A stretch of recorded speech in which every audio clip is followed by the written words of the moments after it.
जय हिंद all of you. MPPSC mains की वीडियो लेक्चर की इस सीरीज़ में आप सभी का एक बार फिर से स्वागत है। आज की इस वीडियो में हम विटामिन सी के बारे में चर्चा करने वाले हैं, लेकिन इससे पहले मैं विटामिन को लेकर भी कुछ इम्पॉर्टेंट फैक्ट्स के बारे में डिस्कस करूँगा। लेकिन इससे भी पहले एक सवाल है आप लोगों के लिए कि आप जैसे ही कभी किसी वस्तु का नाम लेते हैं, किसी व्यक्ति का भी नाम लेते हैं, तो आपके दिमाग में तुरंत एक चित्र, एक छाया या एक इमेज डेवलप हो जाती है। आपसे मैं बोलूँगा पानी, आपके दिमाग में तुरंत पानी की इमेज आ गई होगी। आपसे बोलूँगा मैं प्रिंटर, तो आपके दिमाग में प्रिंटर की इमेज आ गई होगी। मैं आपसे बोलूँगा चेयर, तो चेयर की इमेज आ गई होगी। मैं आपसे बोलूँगा कोई भी बाइक, तो बाइक से आपको कई सारी बाइक्स के आपके दिमाग में इमेज आ गए होंगे। लेकिन मैं आपसे बोलता हूँ विटामिन, तो क्या आपके दिमाग में विटामिन को लेकर कोई इमेज जनरेट हुई, कोई छाया चित्र आया? नहीं ना।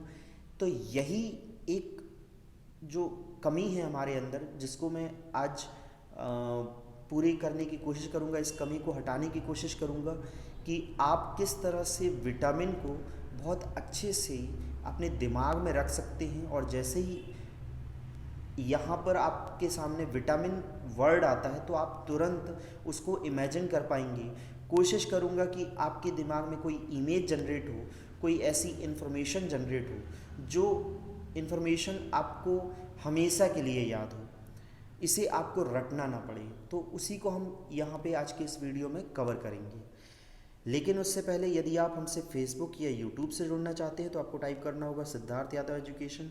इसके अलावा टेलीग्राम ऐप से जुड़ने के लिए आप टाइप कर सकते हैं सिद्धार्थ_यादव_एजुकेशन।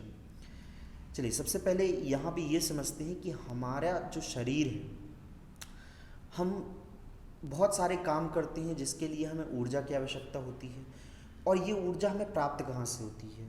तो सबसे पहले तो इसे समझते हैं इस तरह से कि फोटोसिंथेसिस प्रोसेस होती है, प्रकाश संश्लेषण की प्रक्रिया होती है, जिसमें जो सूर्य की किरणें पौधे पर आकर पड़ती हैं, तो इस सनलाइट का उपयोग करते हुए, इस प्रकाश का उपयोग करते हुए जो पौधा है वह कार्बन डाइऑक्साइड और वाटर यानी कि पानी की सहायता से ऑक्सीजन और ग्लूकोज का निर्माण करता है।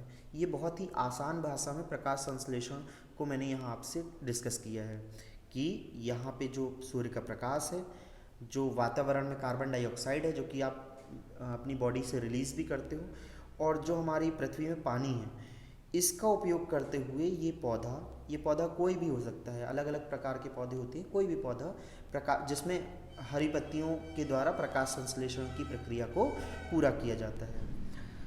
अब जब प्रकाश संश्लेषण की प्रक्रिया पूरी होती है तो पौधे के द्वारा ऑक्सीजन रिलीज होती है, ऑक्सीजन गैस, जो कि आपको पता है कि हमारे लिए कितनी आवश्यक है।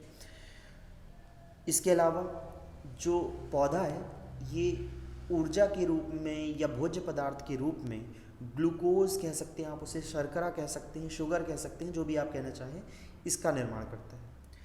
जब मानव इन पौधों के द्वारा, हालांकि ये तो सूरजमुखी है तो इसको तो इंसान खाता नहीं है, इसे आप कह सकते हो कोई जानवर खा सकता है, तो आप इस तरह से समझिए कि कोई ऐसा पौधा जिसे इंसान खा सकता है, कोई भी आप खाने वाली भाजी समझ लीजिए या कोई भी फल ले लीजिए, तो इनके द्वारा जब ये ऊर्जा जो इसके अंदर ग्लूकोज या शर्करा या शुगर के रूप में यहाँ पर है, इसे खाने पर मानव के अंदर ऊर्जा आ जाती है।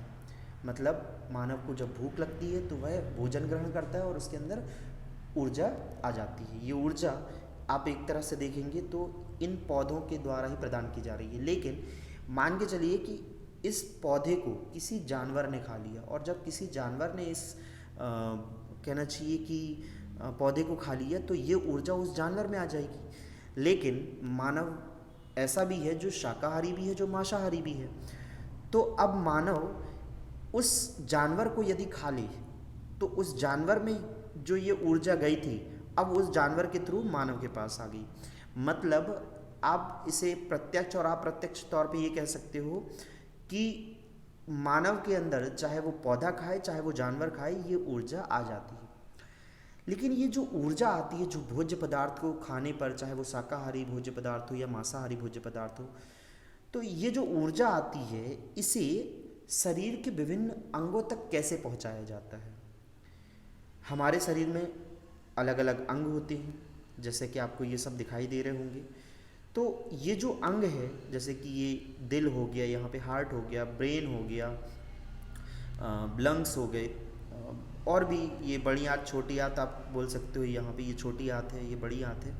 तो इनको जो ऊर्जा की आवश्यकता होती है, ये ऊर्जा इन्हें पहुँचती कैसे है, इन तक कितनी ऊर्जा पहुंचाई जाए कितनी नहीं, ये इसका निर्धारण कौन करता है। जैसे कि आप यहाँ समझिए कि आपके घर में बिजली होगी, आपके यहाँ इलेक्ट्रिसिटी होगी, लेकिन एक कंप्यूटर को कितनी बिजली देनी है और एक मोबाइल को कितनी बिजली देनी है, ये निर्धारित कौन करता है। तो जब आप अपने मोबाइल के चार्जर को देखेंगे तो चार्जर में एक चिप लगी हुई होती है जो कि यह निर्धारित करता है कि मोबाइल की बैटरी में कितनी बिजली दी जाए।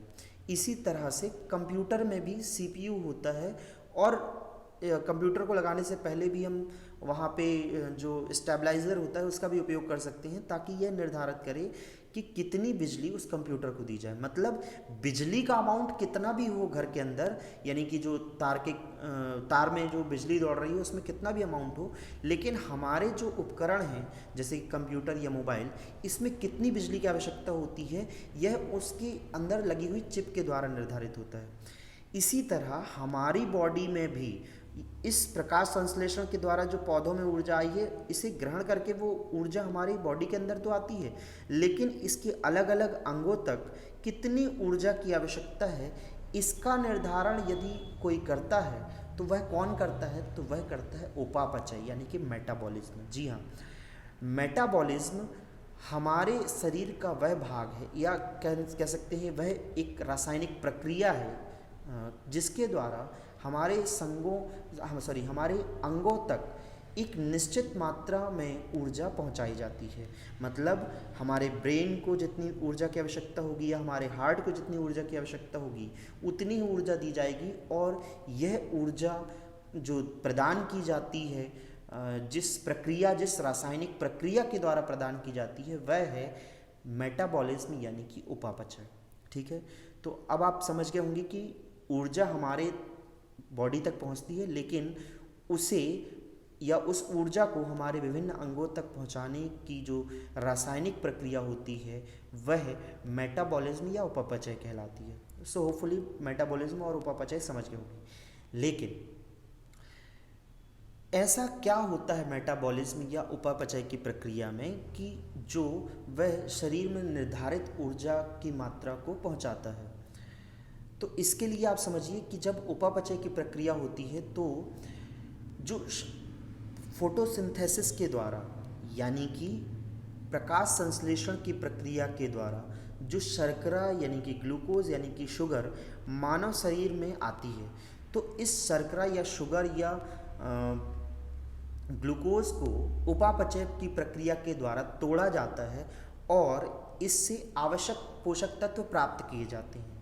ठीक है, उपापचय यानी कि मेटाबॉलिज्म की प्रक्रिया में शुगर यानी कि ग्लूकोज यानी कि शर्करा को कुछ भागों में तोड़ा जाता है और तोड़ने के बाद उससे आवश्यक भोज्य पदार्थ या पोषक तत्व प्राप्त किए जाते हैं। ये पोषक तत्व कौन से होते हैं?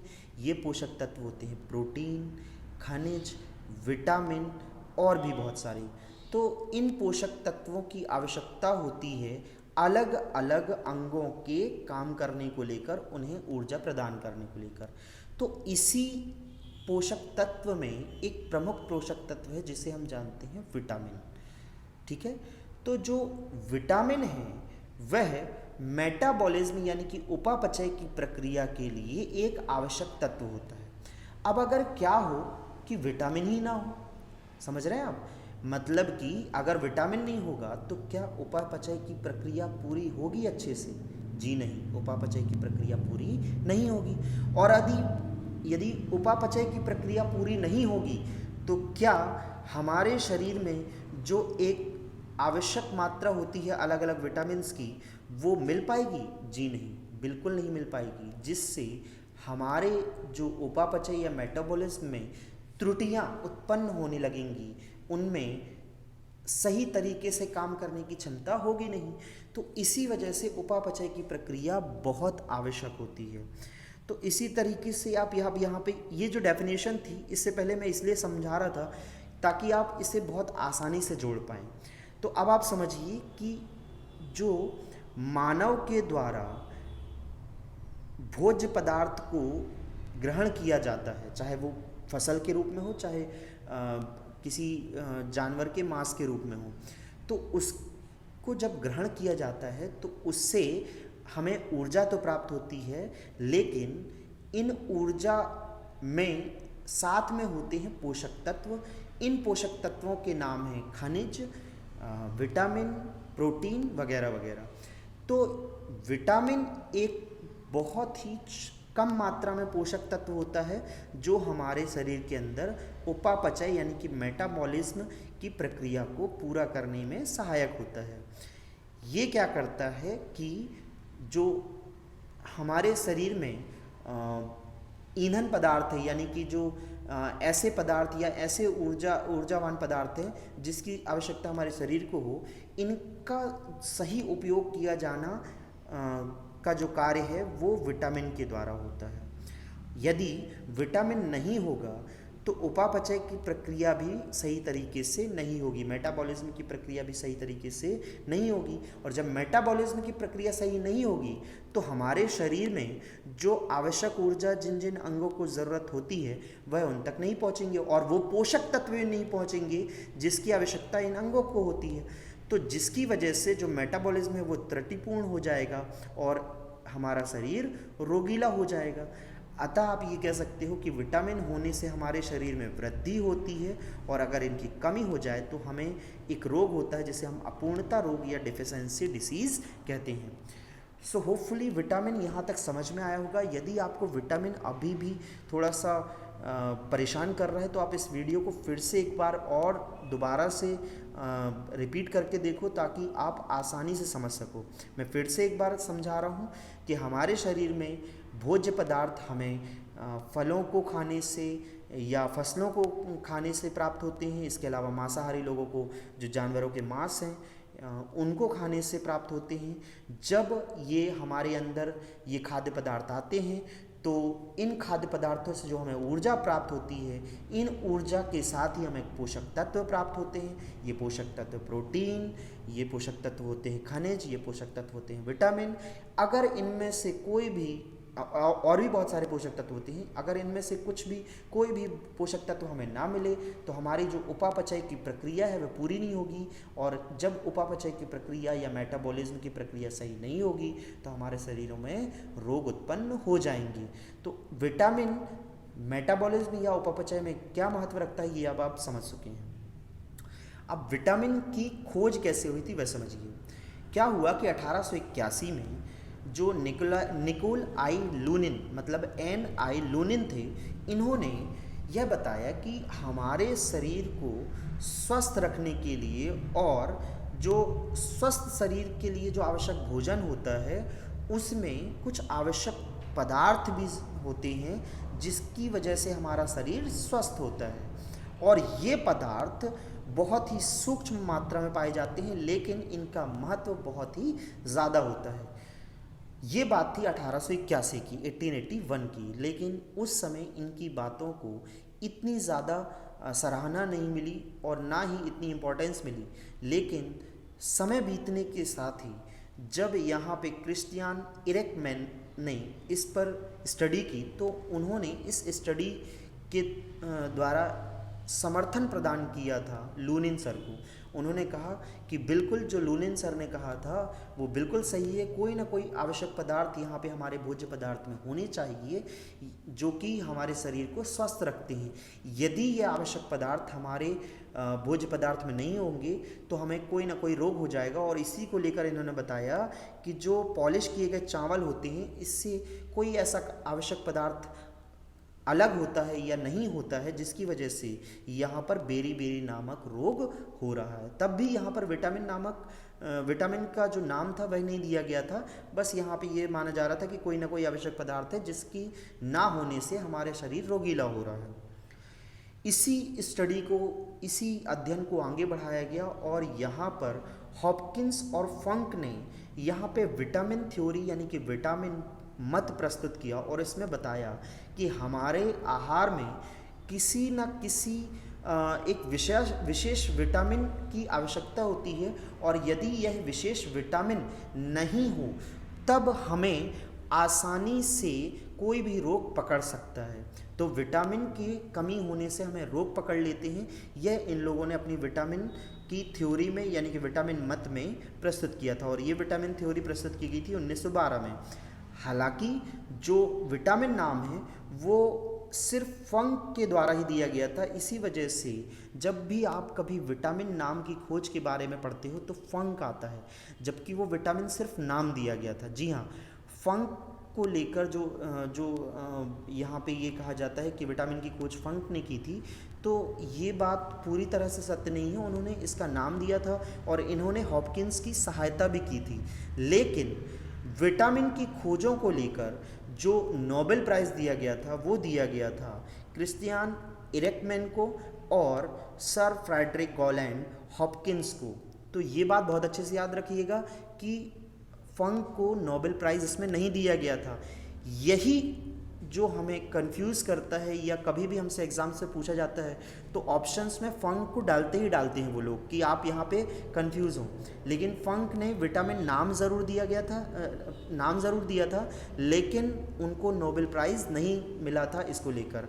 जो नोबेल प्राइज़ 1929 में मिला था वो क्रिस्टियान इरेकमैन को और सर फ्रेडरिक गॉलैंड हॉपकिंस को दिया गया था। कब दिया गया था? 1929 में। आप चाहें तो नोबेल प्राइज़ की जो ऑफिशियल वेबसाइट्स हैं उनमें, उस ऑफिशियल वेबसाइट में जाकर आप उस पर जाके सर्च कर सकते हैं और देख सकते हैं कि 1929 का जो मेडिसिन का नोबेल प्राइज़ है वो किसे दिया गया था।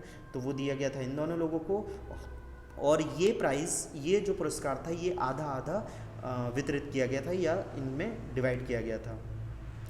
अब विटामिन की अगर मैं बात करूं तो विटामिन एक तरीके से कार्बनिक यौगिक होते हैं। जैसा कि अभी मैंने बताया कि प्रकाश संश्लेषण की प्रक्रिया के द्वारा ये पादपों में जो भोज्य पदार्थ बनता है, जो शुगर या ग्लूकोज बनता है, उससे जो पोषक तत्व प्राप्त होते हैं वहीं से विटामिन प्राप्त होता है। तो आप ये देख सकते हैं कि जो इनका संश्लेषण है वह पादप यानी कि प्लांट्स के द्वारा ही होता है, और जितना ज़रूरी ये प्लांट में होते हैं उतना ही ये एनिमल यानी कि जंतुओं में भी होते हैं। अच्छा, ये चीज़ भी याद रखिएगा कि जो विटामिन है वो को एंजाइम्स के जैसे यहाँ बिहेव करते हैं, मतलब कि ये एक सह एंजाइमों या को एंजाइम्स का काम करने का यहाँ पे अपनी भूमिका निभाते हैं। और उपापचयी जो प्रक्रिया होती है यानी मेटाबॉलिज्म की जो प्रतिक्रिया होती है, रिएक्शन होती है, उसमें ये उत्प्रेरक का काम भी करते हैं। अब जो विटामिन होते हैं इनका शरीर में संचय कभी होता भी है, कभी नहीं कहना चाहिए, कुछ विटामिन का संचय होता है और कुछ विटामिन का संचय नहीं होता है। क्या है, विटामिन जब खोजे गए उनमें विटामिनों को आगे चलकर अलग अलग विटामिन के नाम से भी जाना गया, जैसे विटामिन ए, बी, सी, और बी के भी कई सारे पार्ट हैं, वे विटामिन B1, B2, B3। तो इस तरह यदि हम देखें तो कुछ विटामिन हमारी बॉडी में, हमारे शरीर के अंदर संचित रहते हैं, मतलब कि हम उन्हें अपनी बॉडी में रखते हैं, एग्जिस्ट करते हैं वो हमारी बॉडी के अंदर। लेकिन कुछ ऐसे विटामिन होते हैं जो उत्सर्जी तंत्र के द्वारा हमारी बॉडी से, हमारे शरीर से निकल जाते हैं। और इस तरह के जो विटामिन होते हैं ये दो पार्ट में कैटेगराइज किए जाते हैं, दो पार्ट में इन्हें डिवाइड किया जाता है। जैसे कि एक जल में घुलनशील विटामिन और दूसरा होता है वसा में यानी कि फैट में घुलनशील विटामिन।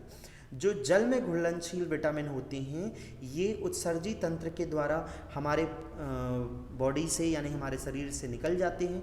वहीं वसा में जो घुलनशील विटामिन होते हैं वो हमारी बॉडी में संचित रहते हैं। जो जल में घुलनशील विटामिन है वो विटामिन है विटामिन बी, विटामिन सी।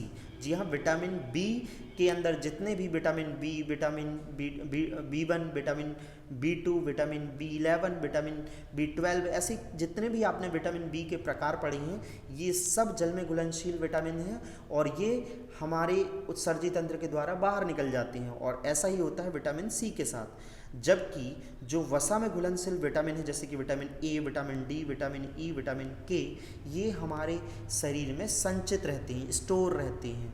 तो आप समझ गए होंगे कि कौन से विटामिन हमारे शरीर के अंदर रहते हैं और कौन से विटामिन हमारे शरीर से बाहर निकल जाते हैं। अब बात करते हैं जो कि आज इस वीडियो का मेन यहाँ पे टाइटल था कि विटामिन सी के बारे में जानेंगे, लेकिन ज़रूरी था कि विटामिन को या विटामिन के आवश्यक तथ्यों को जाने बिना आप विटामिन सी को उतनी आसानी से नहीं समझ सकते थे। अब विटामिन सी को आप यदि यहाँ पे आसानी से समझें तो आप इसके होने वाले रोग को भी आसानी से समझ लेंगे। देखिए, मैंने बताया कि विटामिन जो होते हैं वो हर एक अंग में अपनी एक महत्वपूर्ण भूमिका निभाते हैं। इसी में अगर मैं बात करूं तो यहाँ विटामिन सी का भी एक महत्वपूर्ण भूमिका होती है। विटामिन सी को हम एस्कॉर्बिक एसिड के नाम से भी जानते हैं, ये बात याद रखिएगा। कौन सी विटामिन है जिसे हम एस्कॉर्बिक एसिड के नाम से जानते हैं? तो विटामिन सी है जिसे हम एस्कॉर्बिक एसिड के नाम से जानते हैं। अब यहाँ पे ये समझना है कि विटामिन सी का महत्व कहाँ कहाँ पर है। देखिए, जो अंतराकोशिकीय पदार्थ यानी कि इंटरसेल्युलर सब्सटेंस होते हैं, उसके अंदर जो मैट्रिक्स यानी कि जो पदार्थ पाया जाता है, कोलेजन तंतुओं यानी कि कोलेजन फाइबर्स में जो हड्डियों के मैट्रिक्स होते हैं यानी कि बोन मैट्रिक्स होते हैं, इसके अलावा जो दांतों के डेंटिन होते हैं, इसके जो निर्माण को सामान्य अवस्था में बनाए रखता है वह होता है विटामिन सी। जी हाँ, जो इन सभी पदार्थों को अपनी सामान्य अवस्था में बनाए रखता है वह होता है विटामिन सी। अब सामान्य अवस्था में बनाए रखता है मतलब क्या है? जैसे अगर हमें बर्फ़ को बर्फ़ के रूप में ही रखना है, बर्फ़ को पिघलने नहीं देना है, तो बर्फ़ को हम फ्रिज के अंदर रखते हैं तब वो जमी हुई होती है, लेकिन बर्फ़ को अगर हम बाहर निकाल देंगे, फ्रिज से बाहर निकाल देंगे, तो वह जमी हुई रहेगी क्या? नहीं, पिघल जाएगी। इसी तरह से जैसे फ्रिज बर्फ़ को जमाए रखता है, ऐसे ही इन पदार्थों को भी अपनी अवस्था में बनाए रखने के लिए फ्रिज के जैसे ही काम करता है विटामिन सी। ठीक है। अब सबसे बड़ी दिक्कत तो यही है कि आप इन पदार्थों के बारे में नहीं जानते होंगे कि ये जो अंतरकोशिकीय पदार्थ हैं ये क्या होते हैं, कोलेजन तंतु क्या होते हैं, हड्डियों का मैट्रिक्स क्या होता है, दांतों के डेंटिन क्या होते हैं। ये सब आपको शायद समझने में भी दिक्कत हो रही होगी, जिसकी वजह से आप इसे रिलेट नहीं कर पा रहे होंगे। लेकिन यदि आप इसे समझ लें तो इसके द्वारा इसकी कमी से जो रोग होगा वो आप बहुत अच्छे से समझ जाएंगे। देखिए, हमारा जो चाहे जीव में अगर मैं बात करूं कि हमारी बॉडी ले लो या जानवरों की बॉडी ले लो, इसके अलावा पौधे ले लो, ये सब किसी न किसी अंगों से बने हैं।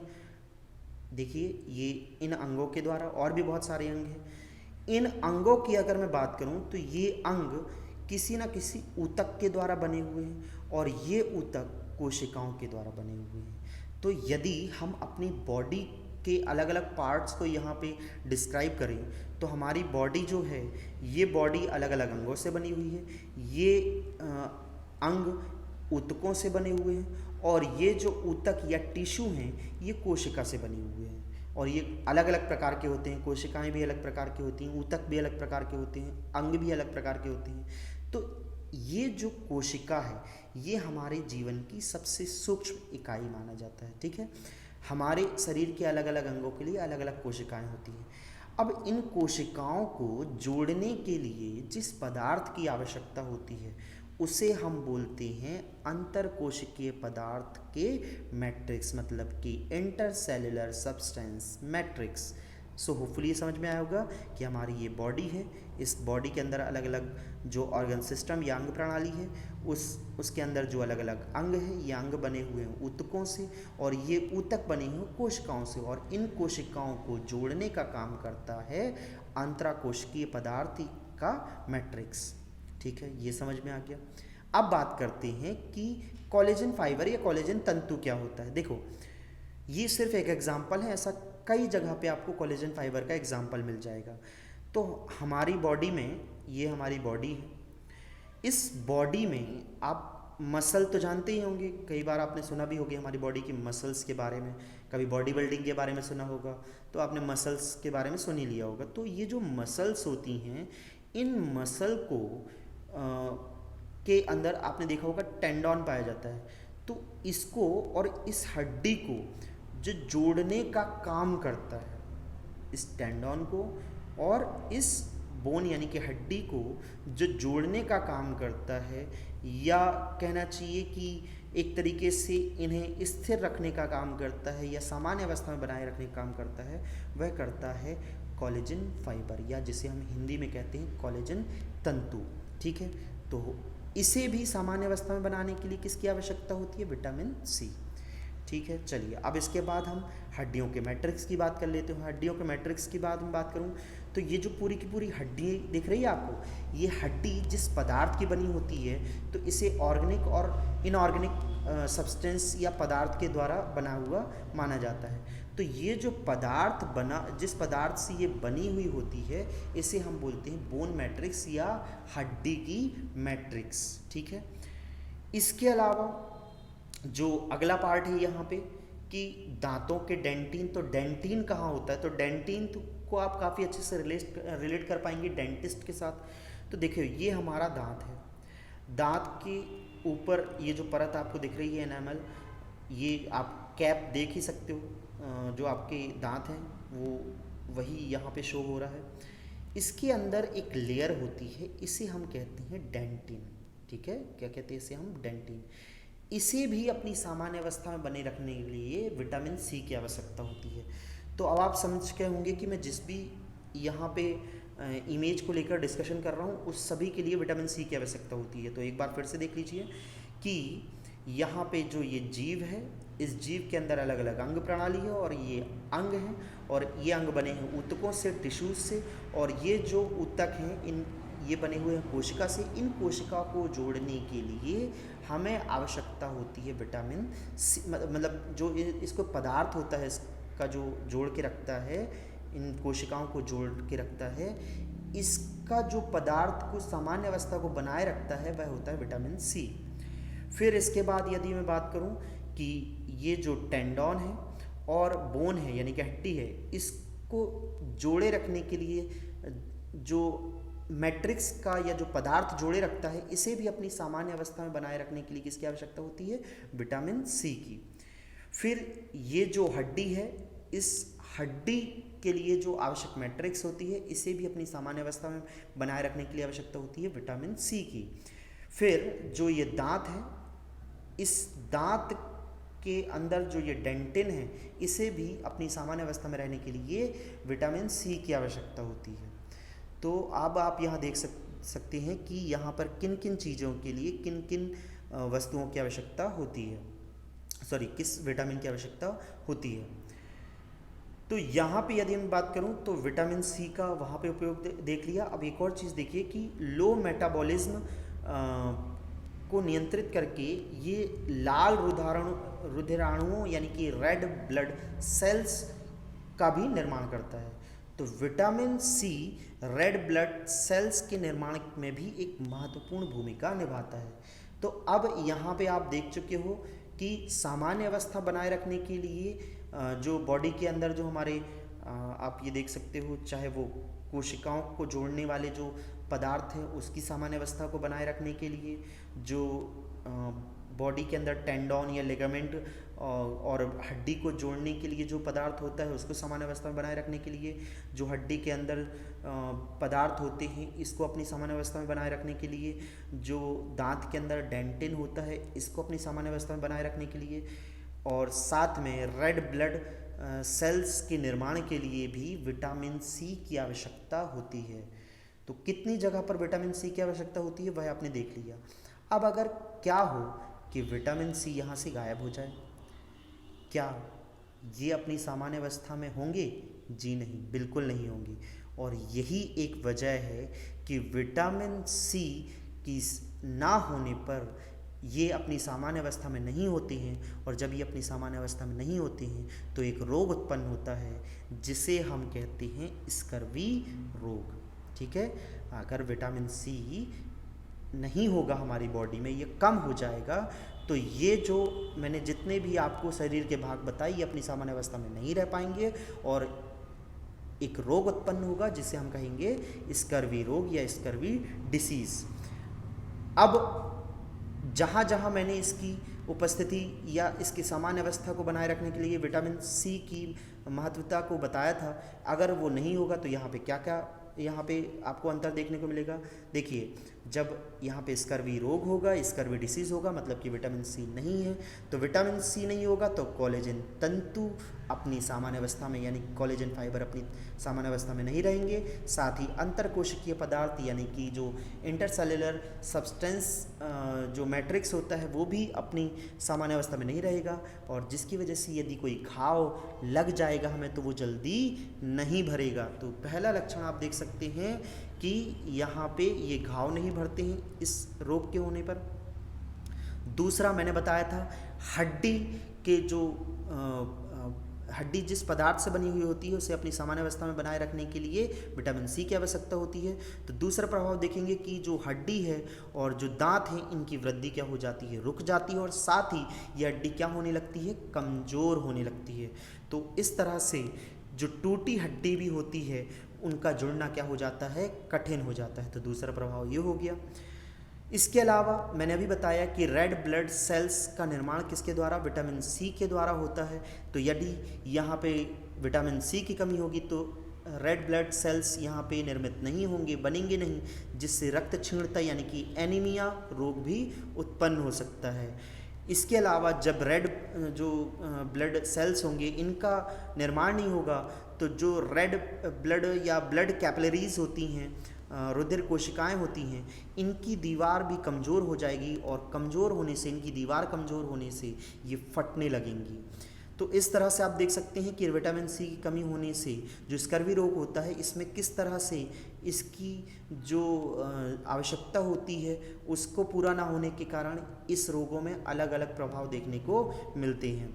इसके अलावा भी और बहुत सारे प्रभाव देखने को मिलते हैं, जैसे कि जो हमारा इम्यून सिस्टम है, हमारे इम्यून सिस्टम प्रतिरक्षा तंत्र में भी विटामिन सी का बहुत बड़ा योगदान होता है। जब हम रोगों से लड़ते हैं तो रोग में लड़ने के लिए जो आवश्यक पोषक तत्व होता है वो विटामिन होता है, और विटामिन सी इसमें बहुत बड़ी भूमिका निभाता है। और इसी विटामिन सी के ना होने पर हमारा प्रतिरक्षा जो क्षमता होती है या इम्यूनिटी कैपेसिटी होती है ये कम होने लगती है, जनन क्षमता भी कम हो जाती है। इसके अलावा जो पेशियां हैं, मसल्स हैं, ये भी हमारी फटने लगती हैं। अभी मैंने बताया दांतों में डेंटिन होता है, डेंटिन को अपनी सामान्य अवस्था में बनाने के लिए भी विटामिन सी की आवश्यकता होती है। तो आप देख सकते हैं कि जो मसूड़े हैं वो फूलने लगते हैं और दांत गिरने लगते हैं, और इसी के साथ ही हमें खून की उल्टी भी होने लगती है। और हमारे जो मैंने बताया कि जो कोलेजन फाइबर होता है ये हमारे जोड़ों में भी बहुत बड़ा योगदान देता है, हड्डियों को जोड़ने के लिए भी बहुत ज़रूरी होता है।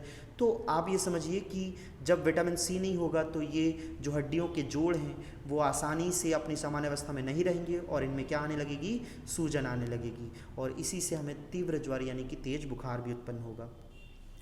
तो इस तरह से आप समझ चुके होंगे स्कर्वी रोग या स्कर्वी डिसीज़ के बारे में। यदि आप चाहते हैं कि विटामिन सी यहाँ पर आपकी बॉडी में कभी ख़त्म ना हो तो आपको नींबू, संतरे, मौसम्बी, टमाटर, हरी मिर्च और अन्य हरी सब्जियों, साथ ही आलू का सेवन करना चाहिए, जिसकी वजह से आपको विटामिन की कभी कमी ना हो। सो होपफुली यहाँ विटामिन और विटामिन सी की जो महत्वपूर्ण तथ्य थे या इम्पोर्टेंट फैक्ट्स थे वो सभी यहाँ पर कवर करने की कोशिश की गई है, और आशा करता हूँ ये सभी आपको समझ में आए होंगे। यदि आपको ये समझ में नहीं आ रहे हैं अभी इस वीडियो को एक बार देखने से, तो आप इसे दोबारा देखने का प्रयास कीजिए और इसके नोट्स प्रिपेयर कीजिए, और आप अब इसे समझने के बाद खुद की लैंग्वेज में किस तरह लिख सकते हैं, चाहे वो विटामिन हो या विटामिन सी हो, या विटामिन सी को बताने से पहले विटामिन के कौन कौन से इंपॉर्टेंट फैक्ट्स बताए जाना ज़रूरी है, इसे भी आप अपनी आंसर राइटिंग में कवर कर सकते हैं। इसे लिख के देखिए, यदि कोई किसी चीज़ में कोई परेशानी होती है तो आप मुझसे डिस्कस कर सकते हैं। आज के लिए इतना ही। जय हिंद, जय भारत।